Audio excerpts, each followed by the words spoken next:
Rise and shine, mothers and brothers and cheese wedges and handlebars all over the world. Rise and shine. No, I am not high. No, I am not intoxicated. I am just happy and cheerful. Let it grow and let it flow. My new word for a jacked up beard is jack. So next time I see somebody, or next time you see somebody with a beard that's all messy, say, "What's up, Jack? What's going on?" They're going to be like, "What? Come again? What's up, Jack?" And they're going to be, "You're weird." This morning I have kind of a "What's up, Jack" kind of beard, because I got these lapels and collars on my jacket that are just insane. But I'm wearing my grandfather's beaver wool, beaver felt coat. This thing is older than me, and I'm already old as dirt. So this is kind of interesting. This thing has been through so much, yet it is in perfect shape. I have like Tommy Hilfiger, Wilson Leather, Ralph Lauren, Kenneth Cole. I have like some really, really nice jackets. Honestly, my favorite winter coat right here, man. Honest to God. I love the lapels and the collars on it. It just automatically goes up. These collars automatically go up into Dracula mode. Like I feel like I'm wearing a cape when I'm wearing this thing. It is constructed so well. If you just grab it by the lapels, it's just like, wow, it's solid, it's warm, it's all natural, no microfiber, no nothing, no thinsulate. It is badass. I love it. And then when I wear it with the low crown top hat, damn, I love this look. Now, if it was like really blustery out right now, I'd be wearing, I would have my neck wrapped a couple times with a scarf. I always wear two scarves, two contrasting color scarves. Or contrasting patterns, textures, that type of thing.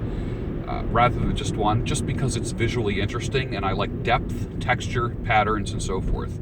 So don't be afraid to get a little bit weird, man. Just keep it weird. It's all right. It's perfectly okay, but I'm going to take this off right now. Got the rag wools on today. The fingerless rag wool, kind of brown camo gloves, which I love. Perfect for messing around on your phone, swiping, going shooting as well. I mean, it's perfect. Perfect. What do I want to talk to you about today? Tactics versus strategy. I've seen this discussed over the years and so many different. When I first heard it, it was more of a boardroom strategy. It had nothing to do with the internet. The first time I heard it, it had nothing to do with YouTube videos, monetization, and creating anything. A tactic is part of a strategy. I know people that are just tactically oriented. Just do this, do this, do this, do this.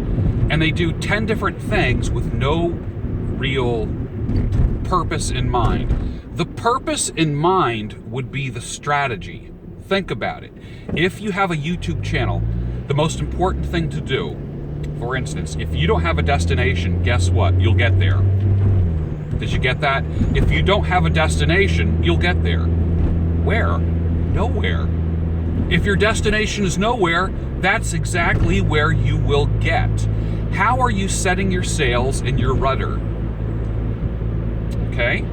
Without a rudder, a ship can barely leave port. With a rudder, it goes in a certain direction when the wind catches those sails. And we've used that terminology. It's amazing how nautical terminology has made it in business. You know, setting your sails, or when you're discouraged, we use the phrase, that took the wind out of my sails. I get that. Those of you who've had the boating and nautical life, I envy you, because you have so many crossover phrases and so many analogies and metaphors from your hobby and your nautical pursuits that can be used in business. Oh my Lord. So many of my metaphors and analogies come from the hair industry. They come from education. They come from parenting. They come from sitting down smoking a pipe.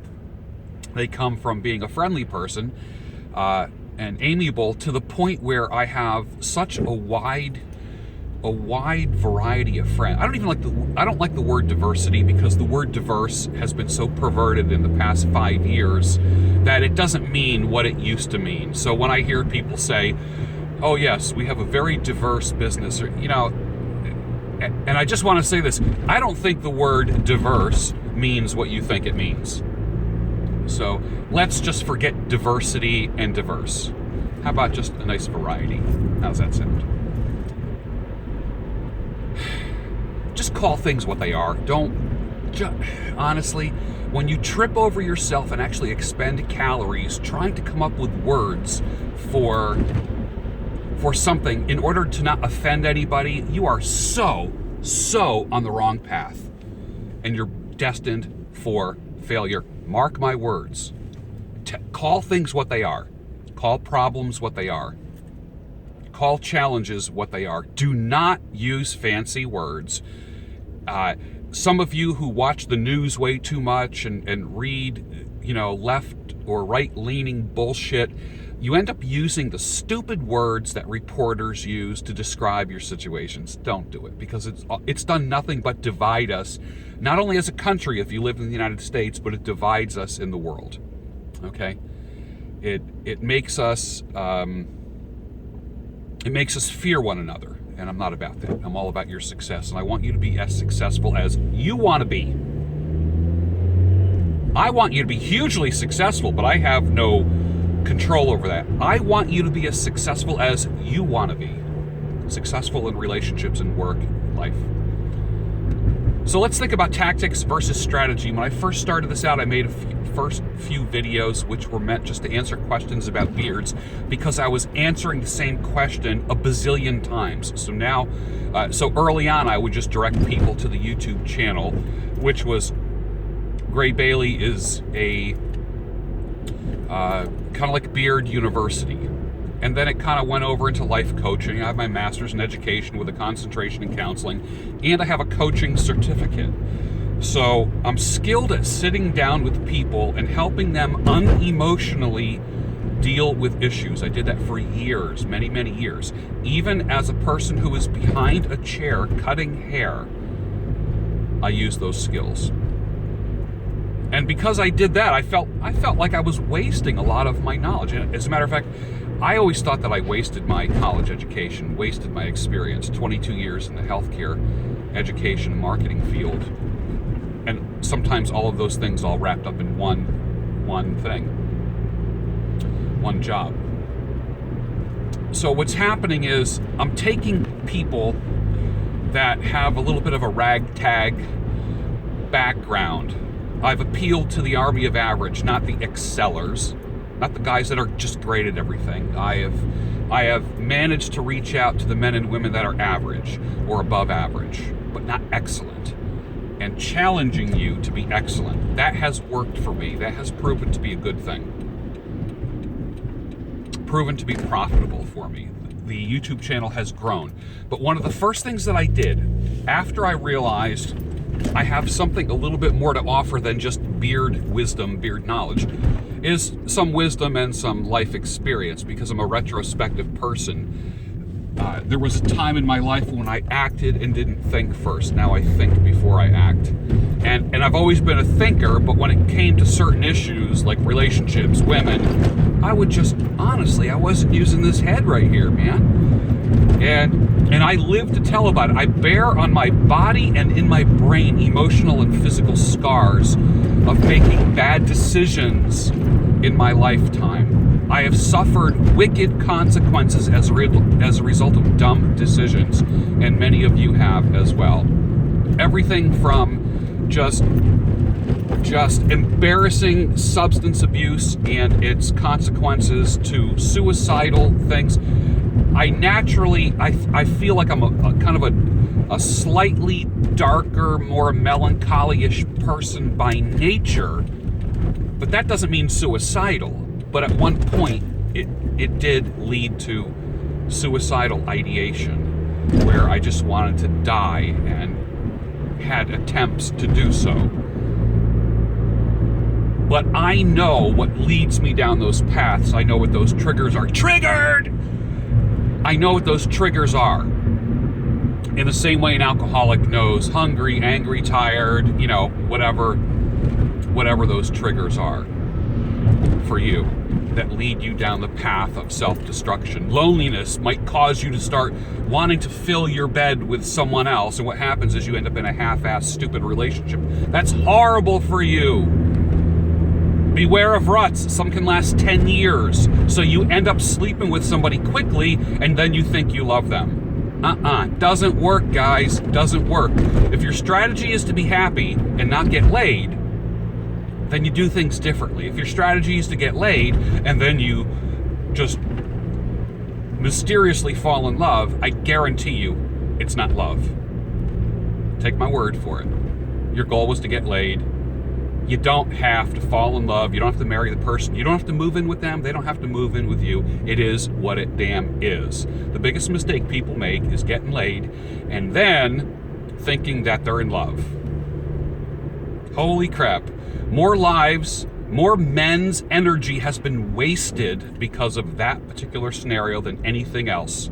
It has led men and women down a horrible path and has ruined many, many lives. Okay? And I'm not preaching at you. Understand that. I'm not preaching at you. I lived it. I know exactly what that's all about because I've been there.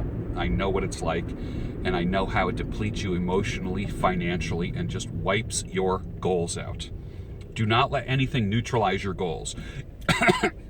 You fall in love, there goes the goals.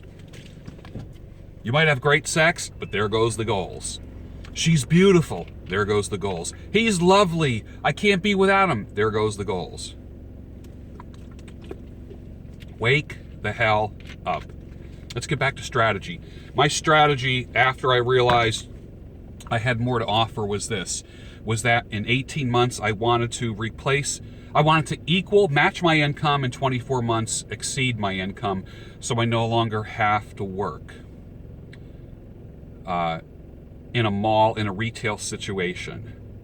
Because I heard someone say once, it was Adele Ramcharan on YouTube, who I just love dearly, and I would love to sit down and have a cup of tea with her. She's has been kind of like my online mentor, whether she knows it or not. Her name is Adele Ramcharan, and you have to check her out. She's just a glorious person inside and out. Here's the deal. Here is the deal. My goal was 18 months, match the income, 24 months, exceed the income. And I heard her say once that she worked in retail, she worked in a mall, and it was sucking her soul out of her. And honest to God, that's when I started saying, I work in a damn mall.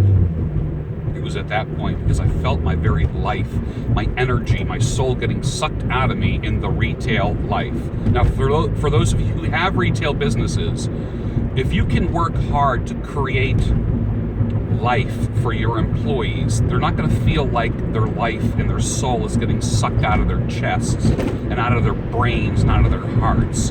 Retail can wipe you out. Malls can wipe you out. Because corporations, their attitude is, it's my way or the highway. And if you don't like it, then you can go work at the Gap, or Bath and Body Works, or True Religion, or Kiehl's, or Pendleton, or wherever, or Nordstrom's, or Macy's, or Aveda. Fill in the damn blank. Fill in the damn blank.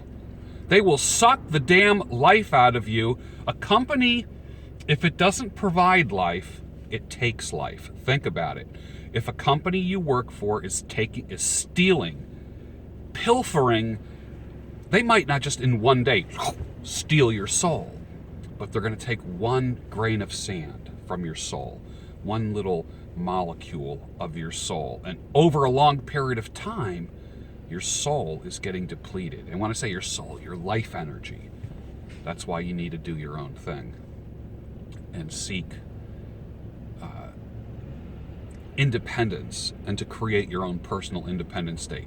That is done through a strategy. Your strategy starts with goals. Strategy is this: I am going to be I am going to exceed my income by this date. So I'm looking at by the summer of 2018. Boy, that's a long way off, George. Yes, it is. That's 24 months.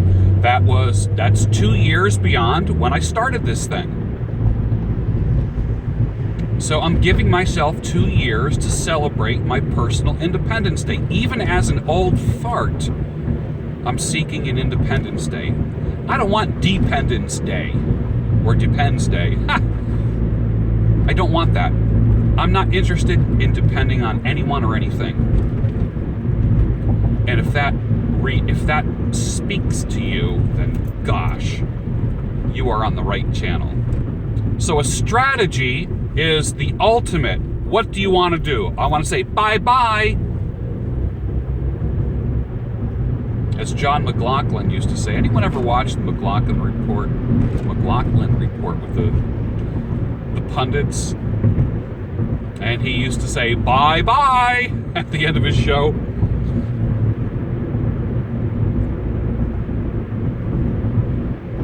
So your strategy is kind of like what guides you. Your strategy is your rudder.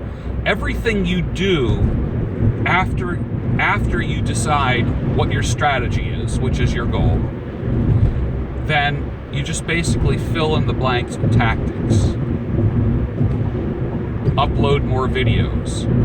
I know some people successful people who have already had their Independence Day. They upload anywhere between 7 and 25 pieces of content. Now you say, what is content? That's a big word, isn't it? When I was growing up and when I went to school, content was a paper that you wrote, was a body of information. Now content can be a 3-minute video on content could be how to wear a hat. Should I tilt it to the side? Should I wear it back more? Should I bring it down? 3 minutes describing that, guess what? That's content for a video. So 7, 8, 9, 10 to 25 pieces of content. It could be a video, it could be Twitter, it could be Snapchat, it could be Instagram. All together, it has to be across the social media and marketing spectrum. You are reaching out to an audience, your known audience, and possibly trying to bring in a new audience anywhere between 10 and 25 times a day. That's more than a tweet. That's more than showing if you're in the hair industry, it's more than showing a picture of a haircut. Show before and afters. So many people in the hair industry just showing pictures of their fades.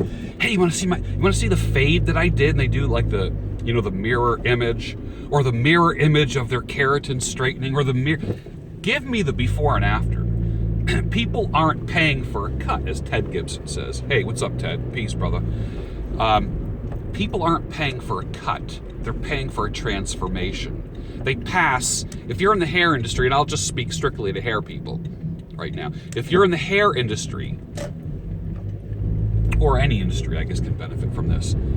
People pass, 20 barbers or salons to get to your chair.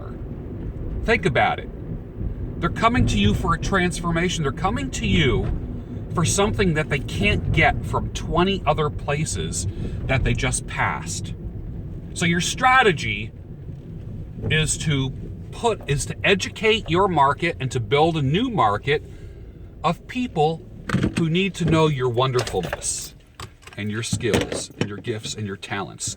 Strategy is filled with tactics. One of the tactics is let the content flow, and that's freeing yourself. And the minute you don't let anything bind you, like criticism will bind you. People, like, just even their helpful comments and helpful criticism, family and friends, the ones that are closest to you are the ones most guilty about that. All of that stuff can quench the fire, can slow you down. Let nothing slow you down. Think about what is your strategy? Put it in the comments below. Please like this video, subscribe to this channel, and also forward this video to people who you think would benefit from it. Even non-bearded people. How's that sound? I hope you have a great day. Think about those things. What is your strategy? Without a strategy, you never leave port. And 2 years is going to go by anyways. Why not work towards an Independence Day of some type for you, however you define that Independence Day? You can do it. I know you can, because I believe in you. Now go out and do it.